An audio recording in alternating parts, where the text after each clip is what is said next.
last meeting, one of our members, Michael Smykla, gave us part one of the Polish involvement and influence within the American military cooperative working together, and it was very well received, and Michael is now going to give us part two. Okay. Thank you. Some of you with a keen ear may have noticed in my last talk, I pronounced some of those names in places like someone who's never spoken Polish a day in his life.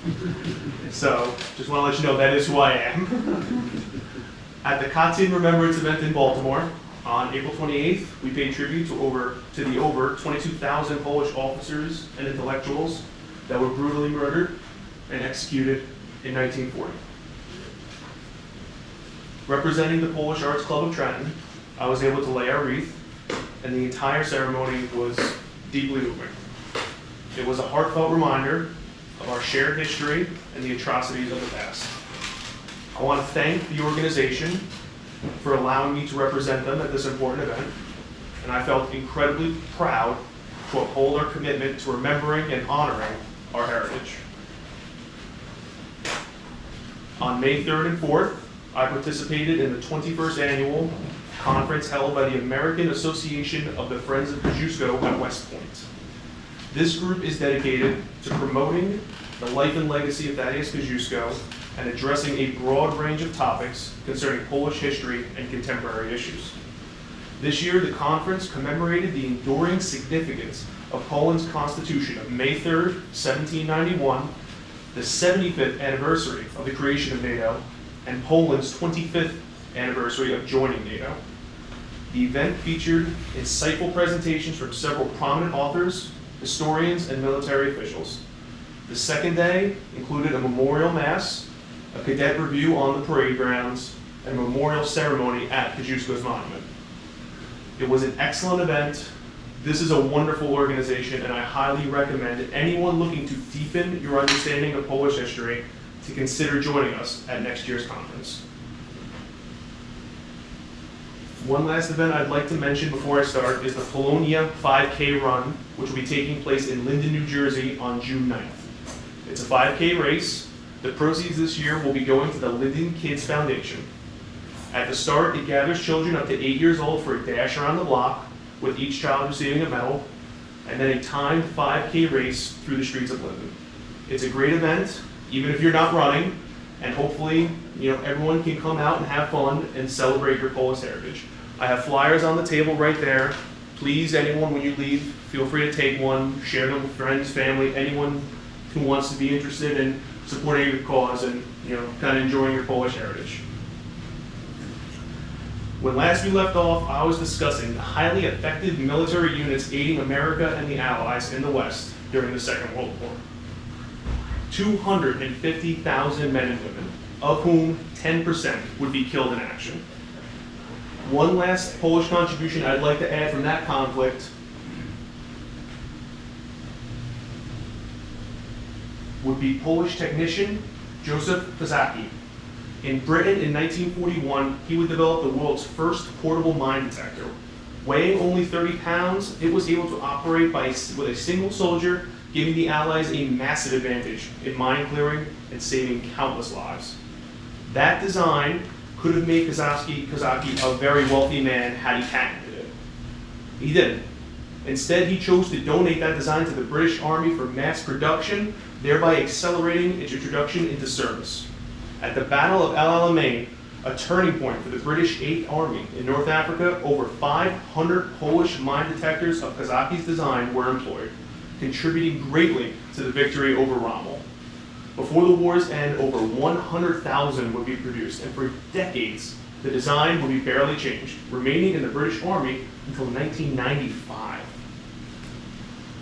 During the Cold War, a MiG pilot named Frank Jarecki of the Polish Air Force defected to the West in his MiG-15, landing it in Denmark. It was the first intact MiG-15 to reach the West. Not only did it allow Western aviation experts to take apart and examine the Soviet fighter jet, but also he was able to provide first-hand information about Soviet aircraft and tactics. Now, although there is not enough time to discuss them all, this is a short list of some of the most eminent Polish Americans who received the Medal of Honor. I strongly recommend everyone to learn about them, as their heroic and awe-inspiring stories showcase what Polish Americans are capable of. One I will briefly touch on is John L. Lewitow. The following is his Medal of Honor citation. For conspicuous gallantry and intrepidity in action at risk of his life above and beyond the call of duty, Sergeant Lewitow, U.S. Air Force, distinguished himself by exceptional heroism while assigned as a loadmaster inside an AC-47 aircraft. Flying a mission in support of Long Bin Army Post, Sergeant Lewitow's aircraft was struck by a hostile mortar round. The resulting explosion ripped a 2 feet in diameter hole through the ring, and fragments made 3,500 holes in the fuselage. All occupants of the cargo compartment were wounded and helplessly slammed against the floor in the fuselage. The explosion tore an activated flare from the grasp of a crew member who had been launching flares to provide illumination for the Army ground forces. Sergeant Lewitow, although stunned by the concussion of the blast and suffering from over 40 fragment wounds in his back and legs, staggered to his feet, turned to assist the man nearest to him, who had been knocked down and was bleeding heavily. He was then moving to the wounded comrade forward away from the open cargo compartment door when he saw the smoking flare ahead of him in the aisle. Realizing the danger involved and completely disregarding his own wounds, Sergeant Lewitow started toward the burning flare. The aircraft was partially out of control at this point, the flare rolling wildly from side to side with open cargo doors on both sides. The aircraft partially out of control, Lewitow struggled forward despite the loss of blood from his many wounds and the partial loss of the feeling in his legs. Unable to grasp the rolling flare in his hands, he threw himself bodily on top of the burning flare. Hugging it deeply and hugging it to his device, he would drag himself to the rear of the aircraft and hurl the flare through the open cargo door. In that instant, the flare separated and ignited in the air, but clear of the aircraft. Sergeant Lewitow, by his selfless and heroic actions, saved the aircraft and its entire crew from certain death and destruction. Sergeant Lewitow's gallantry, his profound concern for his fellow countrymen, at the risk of his life above and beyond the call of duty, are in keeping with the highest traditions of the U.S. Air Force and reflect credit upon himself and the armed forces of his country. In the secret search for peace during the Vietnam War, Polish diplomats in North Vietnam collaborated with Italian diplomats in South Vietnam in an attempt to compromise an end to the Vietnam War. The first effort was called the Manelli Affair, after Mieczysław Manelli, a survivor of the Auschwitz death camp, later Dean of Law at the University of Warsaw. His proposal was to create a separate federation of two Vietnams that would be neutral in the Cold War. The second effort in 1966, known as Operation Marigold, Janusz Lewandowski of the ICC met with the American ambassador in South Vietnam, Henry Cabot Lodge Jr., presenting an offer on behalf of North Vietnam to open peace talks. Lewandowski's mediation made both sides agree to a direct meeting in Warsaw. However, Lyndon Johnson's decision to resume the bombing of Hanoi on December 2nd, 1966, caused the North Vietnamese to withdraw. And speaking of the Cold War, it is impossible to tell America's side of the Cold War without mentioning Zbigniew Brzezinski. Possessing a doctorate in Harvard, he would teach at Columbia for decades. Witnessing his homeland devastated by Hitler's Germany and then by Stalin's Russia, Brzezinski embarked on a lifelong crusade against the USSR following the communist takeover. After first being tapped by John F. Kennedy to join the Foreign Policy Task Force, he would join the State Department under LBJ. In the 1970s, Dr. Brzezinski would be thrust onto the world stage, becoming President Jimmy Carter's National Security Advisor. He would play a crucial role in shaping U.S. foreign policy during the tense periods of the Cold War. His strategic vision contributed significantly to the normalization of relations with China, the signing of the Strategic Arms Limitation Treaty, SALT II, and the brokering of the Camp David Accords between Israel and Egypt. He was a hardened realist. He had zero patience for partisan politics, and he was always driven by a single strategic vision: to make the country that opened its arms to him and his family a safer and a stronger nation. After the fall of communism, every post-1989 Polish government has been a strong supporter of continued American military and economic cooperation. This deep alignment in our political, economic, and security interests has led not only to an enduring, but a consistently strengthening partnership. Poland is a stalwart ally in Central Europe and one of the United States' strongest partners in fostering security and prosperity regionally throughout Europe and the world. The United States and Poland partner closely on NATO capabilities, counterterrorism, non-proliferation, missile defense, human rights, economic growth, energy, security, and regional cooperation in Central and Eastern Europe. During the Iraq and Afghanistan conflicts, Poland was the only country other than the United States and Britain to command a full division of foreign troops in Iraq. And contingents from other countries initially served under the Polish command in a broad area south of Baghdad. Poland has been an active member in Operation Inherent Resolve, the US-led international coalition against the Islamic State. Military ties between the United States and Poland are currently at an unprecedented level of strength. And in recent years, that nature of their military cooperation has evolved into a new word: permanent. There is now a permanent US garrison established in Poland, in Poznan and Camp Kosciuszko. The presence of this command in Poznan enhances the capabilities of US and Polish armed forces, along with our other allies, to collaborate effectively and respond quickly to any threats against Poland or its allies regionally. I'm thrilled to witness this remarkable level of cooperation between America and Poland in my lifetime. But I found myself wondering, when and where did this cooperation start? What began the United States and Poland's close military cooperation so soon after the end of the Cold War? The answer is Operation Simoon. In the aftermath of Iraq's invasion of Kuwait in August 1990, 6 American CIA operatives found themselves trapped inside Baghdad. Their escape routes rapidly closing as Saddam Hussein's regime tightened its grip. As the situation would deteriorate, the White House and the CIA, desperate to rescue their agents, sought assistance from the international community. However, with many nations preoccupied with their own personnel, the US would find an unexpected partner in Poland, whose extensive construction ties in Iraq provided a unique access and cover.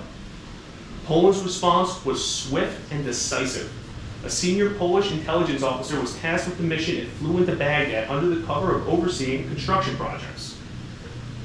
Utilizing their deep knowledge of the local terrain and leveraging their positions within these civilian projects, Polish agents would devise a plan. They would blend their movements with the everyday activities of the ongoing construction work and avoid raising suspicions. Finally, when the moment would come, the 6 Americans would pile into a convoy of cars and head off, north to Turkey. In one of the cars, a Polish technician would try to train the Americans to pronounce the Slavic names written on their passports, but to no avail. I can empathize. Several sported broad Midwestern accents. Thousands of Iraqis had studied in Poland in the 1980s, which I didn't know. So the technicians began to worry about bumping into a Polish-speaking Iraqi. Just north of the Iraqi city of Mosul, that nightmare came true. At a military checkpoint, an Iraqi officer approached one of the cars, looked at some of the passports, and said in perfect Polish, "How lucky I am to see my best friends." A technician later recalled, "My heart was going through my mouth and out the other end at the same time." The Americans, who were told, at worst case scenario, to pretend to be drunk, a common Polish stereotype, were all instead focused, dead-eyed, and seemingly nervous. Quickly, the Polish technician would leap from his car. Following the Slavic tradition, he would grab the security agent, plant 3 kisses on his cheeks, followed by the classic bear hug, thereby moving him away from the car. They exchanged pleasantries. The technician complimented the Iraqi soldier on his Polish, and they discussed the weather, the world, for a few tense moments. "Ah," the Polish technician said, "you must check these, correct?" referring to the passports. "No problem," the Iraqi replied. "You are all friends. You can go." At the border, the Polish officers advised that the Americans walk slowly to the Turkish side, toward the Polish officials waiting for them. They did not. They ran like sportsmen, one technician said. And thus the operation was a success, And in recognition of Poland's crucial assistance so close to the end of the Cold War, the U.S. government pledged to advocate for the cancellation of half of Poland's $33 billion in foreign debt, totaling $16.5 billion among its creditor nations. The operation laid the groundwork for deepening military cooperation between our countries, marked notably by U.S. support in the development of Poland's elite GROM special forces, further strengthening the military and strategic ties between the two nations. In closing, from our Revolutionary War to modern conflicts, Poland's 200-year-plus role in American military history has been marked by bravery, expertise, and a deep commitment to our common values. Those values, above the fighting prowess, are what brings Poland and America closer.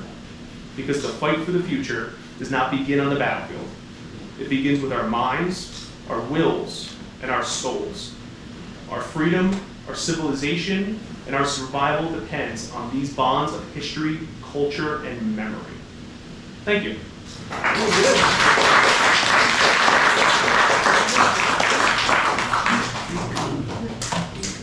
Thank you, Michael. That was just wonderful, wonderful. Do people have questions? Comments? Who's that person with General Eisenhower? Marchek. That's Marchek and Eisenhower in northern France, I would believe. I'm trying to think. I believe that's a formation of the Holler's Army, obviously Kosciuszko, Pulaski.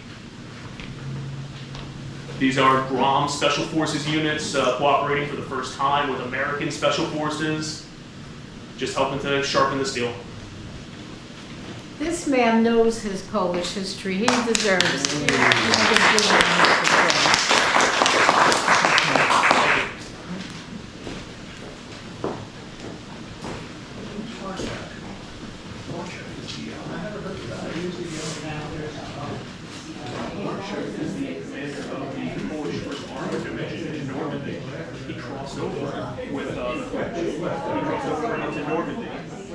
With the French, I mentioned him in my first talk, the very first thing.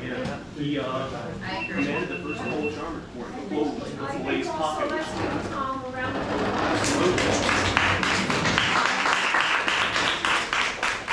This time it goes too short. I'm learning.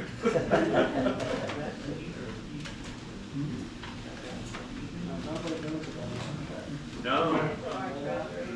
And I mentioned at the end of the one, what happened was he could have returned to Poland because he was communist. And he couldn't go to Britain, but they denied him a pension. Like in the British. So he was penniless. He had a 10-bar in Edinburgh, Scotland for 20 years. And the only pension he got was from some of the Belgian cities that he helped liberate. They sent him money to jail.